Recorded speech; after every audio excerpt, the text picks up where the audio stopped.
Boa noite, o Jornal do SBT está começando.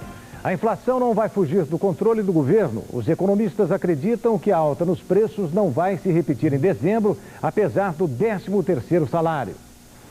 Em outubro, a realidade brasileira ficou mais cara e chegou a 1,13%. Já este mês, a inflação pode bater a casa de 1,30%. A carne bovina e o frango foram um prato cheio para o aumento, 13%. A entre-safra, ainda com efeito da desvalorização cambial, é apontada como uma das causas.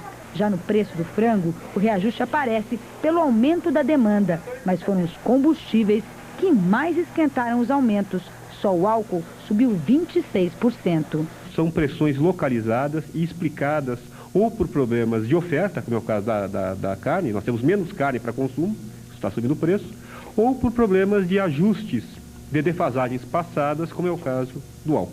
Apesar dos aumentos, a previsão dos economistas para dezembro é de otimismo. Como a inflação não foi generalizada, a alta nos preços foi em apenas alguns produtos, ela deve cair e chegar a 0,5% no próximo mês. A expectativa para 99 é que a inflação fique em torno de 8%, um índice já esperado pelo governo. A previsão para dezembro já é de uma inflação que já começa a voltar ao normal. Como a alta da inflação ela está em função de aumentos específicos de preços e não generalizada em função de uma elevação de demanda, não é necessário uma elevação de juros para conter a demanda.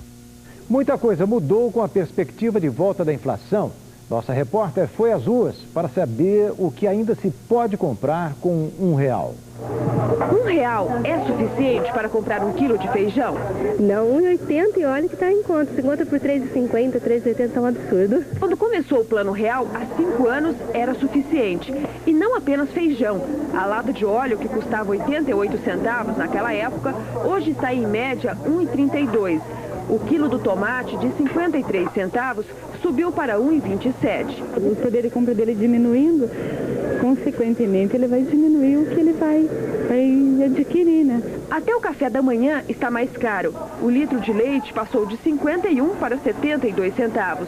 E o pão francês de 7 para 12 centavos em média. Com R$1 não dá para colocar nem 1 litro de gasolina no carro. 700 ml, mais ou menos.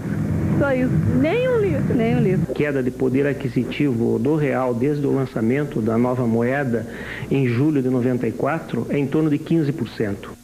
O caso do crime do shopping Morumbi. Dia 29 acontece o interrogatório do estudante de medicina Matheus da Costa Meira. Ele já está indiciado por 3 homicídios e 36 tentativas de assassinato.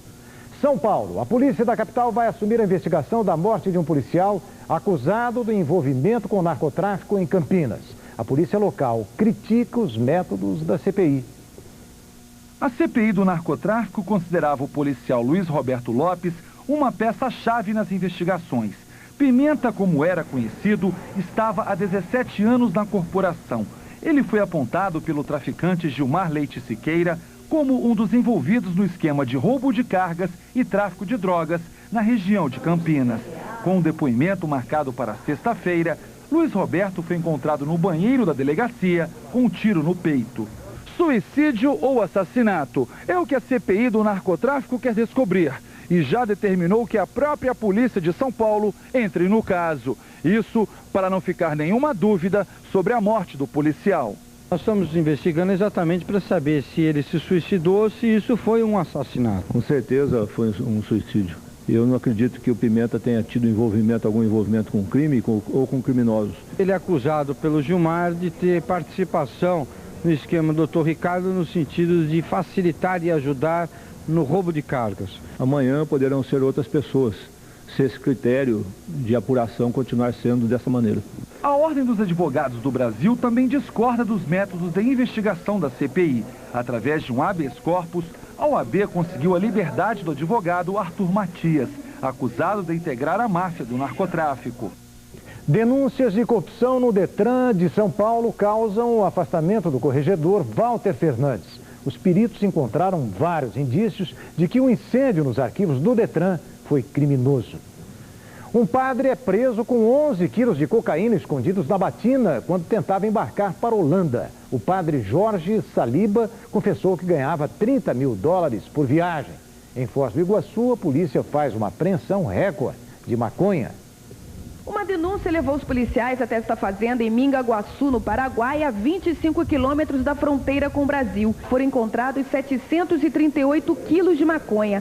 2 funcionários foram presos em flagrante. O dono da fazenda é o alemão Jacob Hermann. Ele e outros 8 integrantes da quadrilha estão sendo procurados. No Paraguai, o quilo da maconha vale em média $50, enquanto que no Brasil o preço sobe para $1.500.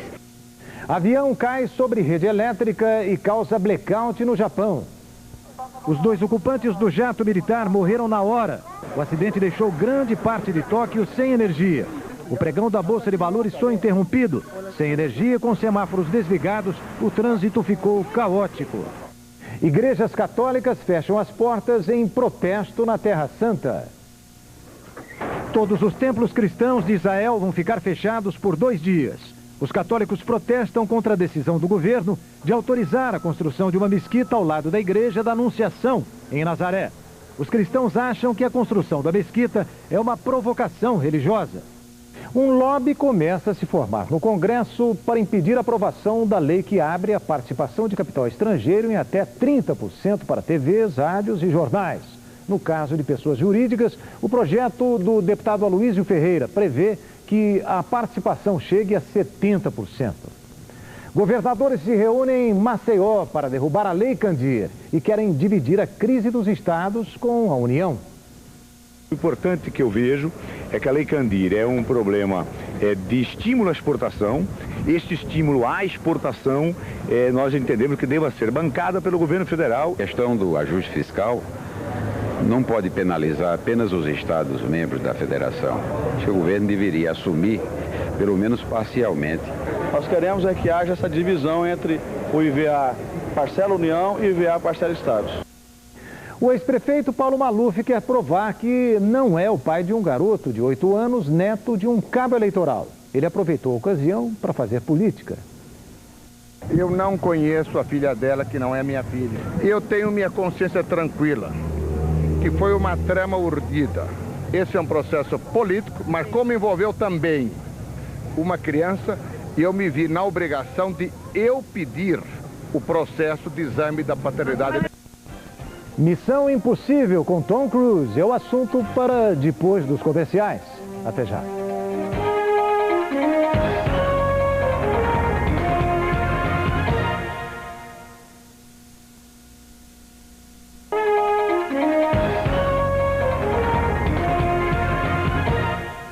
O Brasil supera a meta com o FMI. O saldo nominal, que considera os juros, acumula 700 bilhões de reais. Calor provoca chuvas rápidas no sul do país. Vamos agora à previsão do tempo. Previsão de pancadas de chuva para Belo Horizonte, Rio de Janeiro e São Paulo. A máxima chega aos 28 graus. Tempo parcialmente nublado no Recife, máxima de 31 graus. Para Brasília, a previsão é de trovoadas com máxima de 28 graus.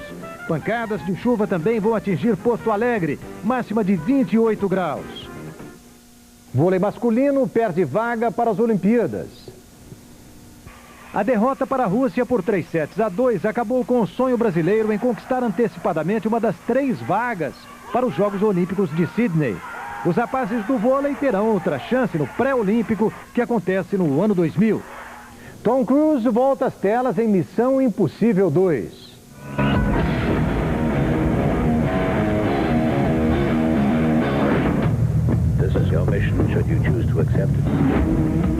Uma pequena amostra do filme, que só vai ser lançado em maio do ano que vem, foi apresentada esta semana.